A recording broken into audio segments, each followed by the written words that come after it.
So the update that we've all been waiting for is here right around the corner. Supercell have given us 6 pretty big sneak peeks with a couple of YouTubers giving us exclusive footage over it. Hope you guys are just as excited as I am with all the sneak peeks. They've definitely gotten me very excited. But Simon Tate was the very first YouTuber showing us the level 8 hidden Teslas. The range, damage, and the favorite type of target by the Tesla towers is still very much the same. It's a Pekka, which does 2 times as much damage on them. One of the nifty upgrades is that from level 7, it did 87 damage per second. Now it does 99 damage per second. The hit points have also increased quite a bit from 850 to 810, so that's pretty good. But here's the deal breaker. It's expected to cost around 4 million gold because from, I'm pretty sure, level 3 to level 7 Tesla Tower, it's about 500,000 up for each upgrade. So it's going to cost 4 million because level 7 Tesla Towers cost 3.5 million gold. And if the progression of days also continues, then it will probably take around 16 days to upgrade. So that's definitely quite a long upgrade. No doubt the top players will be gemming their way to victory. Alright, so the next sneak peek was the Valkyries, which are one of the most unutilized units at the higher levels. They are only available at the higher levels, but the Wild Whirlwind definitely got a bit of improvement. As you can see here, now the Valkyries don't just attack from front on in front of the buildings, but their splash damage just does that much extra damage with their splash because now they go in between buildings. That's a pretty big difference in AI pathing. It'll be pretty damn sweet, as you can see with this gold storage and that little goblin hut. Definitely takes out quite a punch if you go ahead and get a couple of Valkyries in one attack, do quite a bit of damage. After all, they do at level 1 88 damage per second, and that's to everything around in their splash damage now. So it's going to be very, very good considering that their pathing is that much more improved. There wasn't really a proper specialty to the unit apart from just their splash damage, which was pretty pointless if it could only attack one building at a time. So now it'll be interesting to see all the new attack strategies using the Valkyrie. So now we've got one of my favorite changes, which is the new jump spell AI and the level 3 jump spell as well, showcased by Clash of Clans Attacks. You can go ahead and check out his video down below in the description. One of the biggest changes is that now we've got a 60-second spell duration, so that's going to be quite a little while. Though once you funnel most of your units in, they'll be pretty much gone within those first 30 or so seconds. But the massive change is the change in the unit AI.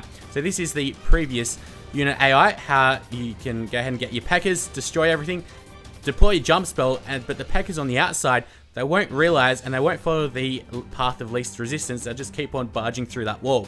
Now with the new updated AI, it's going to be a little bit different because once they destroy these Teslas, they'll all go through the jump spell at the same time. Now, the jump spell is increased in duration, as we mentioned, to 60 seconds, but it's also increased in cost by 2,000 elixir up to 31,000. So quite a pricey spell, but nonetheless incredibly useful to gain all of that loot. So now, as you can see, all the Pekkas went in through that jump spell instead of barging through those walls. And I've got all those 3 Pekkas alive now, so definitely quite a handy spell. Now these updates keep on getting better and better with the Pekka level 5 upgrade, which was showcased by GodsonCoc. The Pekka upgrade gives it a 380 damage per second with 4,500 hit points. Crazy amount, although having an army full would be pretty expensive as they now cost 50,000 elixir each. Though having an army camp full of them with a couple of healers, geez, you'd be able to take anything down. They give off an incredible amount of damage per second, so they'll be able to go through any base really, really quickly if you're going for those fat trophies. Godson, very few people are as entertaining as him. I definitely recommend you guys check his video out. But the new Pekkas can pretty much destroy your giants or your heroes in just a couple of hits, which is crazy. Next upgrade though, in the update video, you guys have to wait and see, but it is quite a decent hero upgrade. Now, I hope you guys are ready for the biggest change of this update because it is the new hero changes, which was showcased by Chief Pat. He uploaded an 11-minute interview with one of the developers called Jonas. I'm sure you guys would have seen him around if you're an avid Clash of Clanser or Clash of Clanner. The heroes now can't be lured out to some corner of the village and get smashed there. Now they'll become much more like a defensive building, although they're still not defenses and they won't be targeted as such. So things like giants and hogs still won't attack heroes. They'll still go for defensive buildings. So Got to keep that in mind. The all hog raids are going to probably come to an end now. And they'll only attack troops that'll step inside their territory. So if a troop tries to lure them out to that territory, they'll go ahead and retreat the giants. Hit points and damage for the queen and hit points for the king have been slightly increased at lower levels. However, hero hit points and damage have been decreased at high levels in order to balance heroes on defense for stronger abilities. So this is quite the defensive change. Thankfully, most of this update was attacking, so they've added some defensive upgrades as well. And hero abilities now improve much more significantly with each new ability level. So the best way to get stronger heroes is to keep on upgrading them. The Barbarian King, his damage has been reduced, but he can now heal himself greatly when using the Iron Fist ability. The Barbarian Horde summoned by Iron Fist has doubled in size to cause even more mayhem. So got much more barbarians following the king around, which is pretty nifty. And the Iron Fist at the right time can go ahead and give you much more health than ever before. Now the Archer Queen, her hit points have been reduced in later levels, but the Queen now gains a tremendous advantage or damage boost while her Royal Cloak ability is active.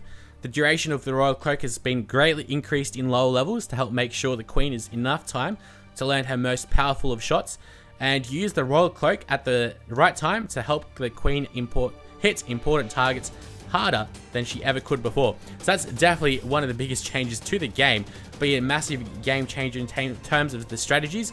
Really interested to hear what you guys have to say about it, and the update should be coming out very, very shortly. So now that you've seen the major changes to the game, you might be wondering what are some of the minor ones. Now we can copy base layouts to Clan Wars, which is pretty beneficial to those that go ahead and change their base around very regularly. We can now rearm the traps right from the Town Hall, which is quite a nifty upgrade. We can save a bit of time there. And we can get our troops to work together to break through walls. Now, it'd be interesting to see how this changes attack strategy, especially with things like barching. So now all your troops will go ahead and target one wall instead of just your archers just shooting randomly at one wall each, which is kind of annoying, especially when you're barching, but it'd be interesting to see how that'll change. And now Hog Riders take increased damage from giant bombs. So the Hog Riders definitely might not be as viable as they used to be anymore. So the Clan Wars have also had a bit of an upgrade where we can watch Clan War attacks live on our mobile devices, and the clan mail messages can now be twice as long. So you have twice as many characters to go ahead and warn your clanmates to go ahead and attack in those damn Clan Wars. Thanks very much, guys, for watching my very first video. Hopefully it'll be the first of many. Make sure you follow me on all my social media links, and next episode I'll show you guys how to play Clash of Clans on your computer using BlueStacks.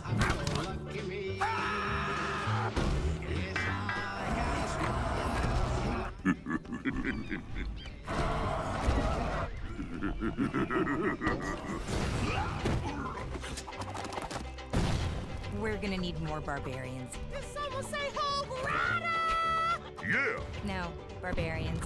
Hog Rider? Barbarians. Oh, I thought you said Hog Rider.